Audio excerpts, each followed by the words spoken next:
This is American history, the good, the bad, and the complex.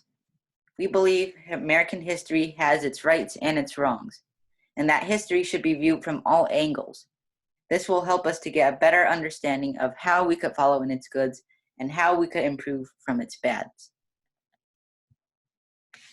This is the Trail of Tears, and this is the bad. So in 1830, President Andrew Jackson signed the Indian Removal Act, and it forced the Cherokee Indians, as you can see in this picture, to move to federal lands west of the Mississippi River. This would allow the land-hungry whites to settle in the rich Cherokee land. So, while traveling west, over 4,000 Cherokees died, this marking the journey called the Trail of Tears. So this is the good of the Trail of Tears. So there were actually some white men who advocated for the Cherokee Indians. Not all were bad. Daniel Webster was a congressman, and he appealed to the government, stating that the Indians had a right to their own land.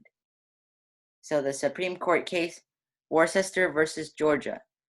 So this was ruled that the Indians had a present right of possession. The Supreme Court stated that it was unconstitutional to remove the Cherokee out of their own land. So this is the case and the picture, and that's Daniel Worcester. So this is the complex of the Trail of Tears. Although the Cherokees did win a victory in the Supreme Court, the President Andrew Jackson, he refused to enforce the law. Andrew Jackson believed that the whites had a right to the land. At that point in history, the checks and balances of the three branches of government, they didn't work out. This is the Monroe Doctrine, and this is the good.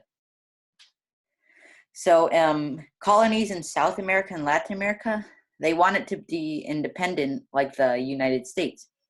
So when Spain and Portugal lost control over these colonies, other European countries wanted to be like them.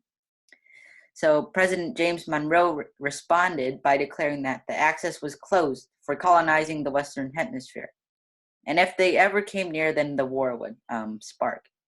In the same note, the United States would not interfere with European affairs.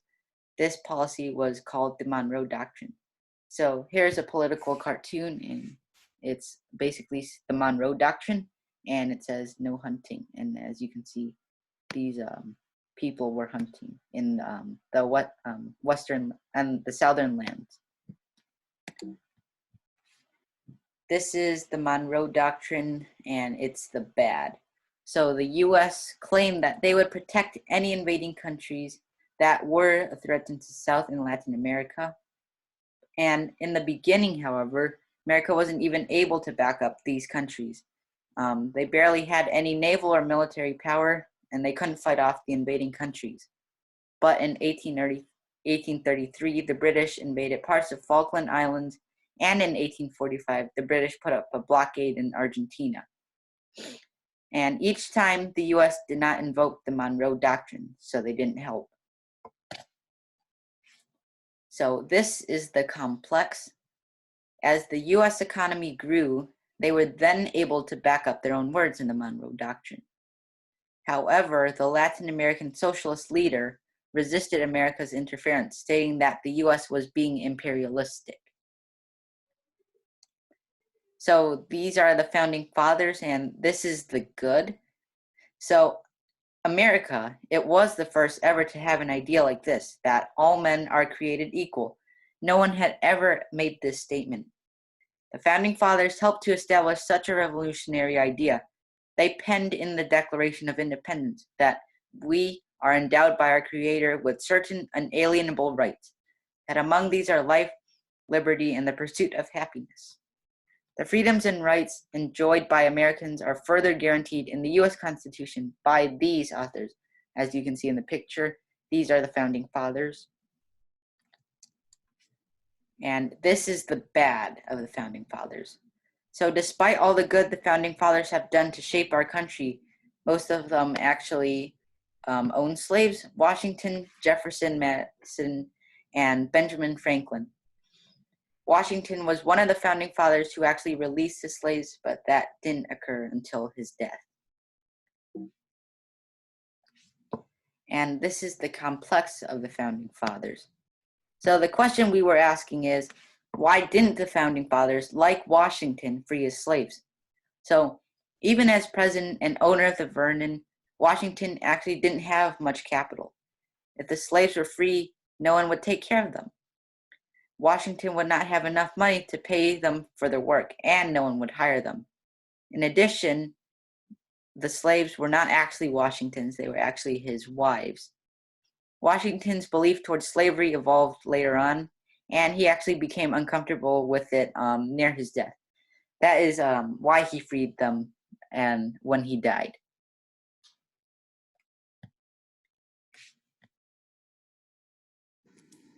Okay, this is capitalism. A bit of background on it is capitalism is an economic system that gives people freedoms and choices to make their own economic decisions.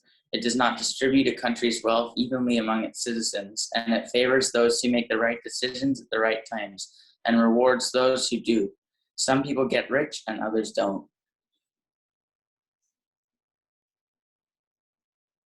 The good of capitalism is that it is a free market system that gives people freedoms to make their own choices on how they make and spend their money. This system offers the chance for people to become very wealthy. In a capitalistic economy, there's almost no government regulations to tell businesses what to do. In a capitalistic society, there's much freedom, unlike its socialist counterpart. The bad of the capitalistic economy is that it is run by private business owners, and therefore there's little government interference. This means that the poor and disabled are left behind. Those who cannot work will not be offered positions, and poverty levels will increase with that of those who cannot work. In a sense, only the fittest survive. The complex of capitalism is that there are many instances in capitalistic economies all around the world of people both thriving and just barely surviving. In capitalistic societies, we catch a glimpse of life at its worst and best. We can see both extreme poverty, even in the most technologically advanced capitalistic societies like the United States, and also a large percentage of wealthy people. Okay, this is democracy, and democracy is a system of government that gives people a voice. Typically, elected representatives represent what the majority of citizens want in government. The people are allowed to vote on topics that rise up, such as education laws, traffic laws, or human rights. The democratic system requires participation from all its citizens. The good of a democracy is that the people get a voice, and it is not only the wealthy and powerful who get to make decisions in a country. In the United States, it is not mandatory to vote, but because of our government is a democratic republic, the people are allowed to vote via representatives on different major topics. The bad of a democracy is that because there are so many people voting, it can often take a while to pass bills. Also, there can be fraud and corruption with faithless voters, people who don't vote for what the majority who voted for they want. Fake votes and other problems. Also, in a democratic system, because everyone is equal, there would be no competition. Democracy can also lead to socialism, which never turns out for good, with corrupt leaders and poor citizens. The complex of democracy is that there are many instances of democracy working well, like in ancient Greece and the United States today. There are also countries in which the people's desire for equality has led them to their own demise, like in China, Russia, Venezuela, and even Cuba. The Louisiana Purchase, which occurred on April 30th of 1803, was a massive investment for the United States land-wise. Although the amount of land was so huge, it only cost the United States just $15 million, which it paid to France. Meriwether Lewis and William Clark led an expedition to explore the new territory gained by the new nation. The good of the Louisiana Purchase was that through the Louisiana Purchase, America gained a vast amount of land, almost doubling its size. France, though it did not gain very much money, was able to attain a small amount of wealth to pay for its wars that it was fighting over in Europe. The bad of the Louisiana Purchase was that the Louisiana Territory was extremely vast and almost completely unexplored. Also, the land bought actually belongs to Native Americans who are unaware of the deals and purchases of land that the white people, not actually the owners, were making. The white people were infringing on Native territory.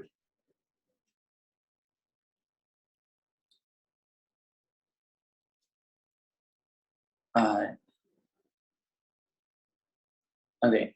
The complex of the Louisiana Purchase was, though the Louisiana Purchase benefited the United States in many ways, such as shipping, land for settling, farming, and using for resources, it also caused many problems for natives who were constantly being pushed farther and farther off their lands.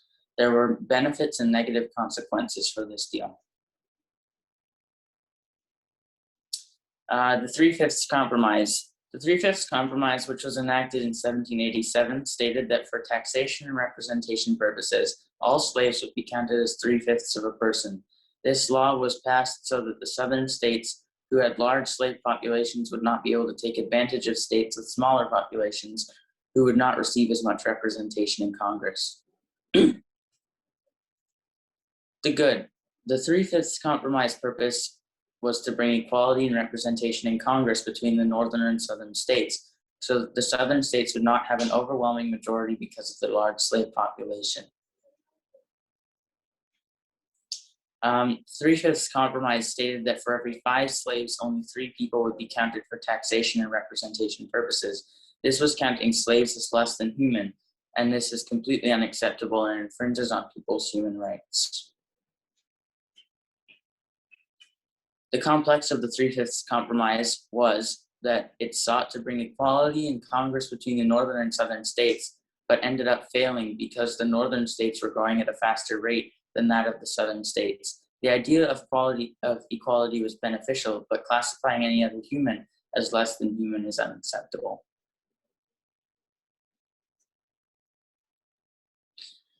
As we have seen, history is very complex. There are negative sides and also positive ones. It is important that we learn from the negative events so that we can improve for the future. We can even follow the example set by those who portrayed righteous character in the past.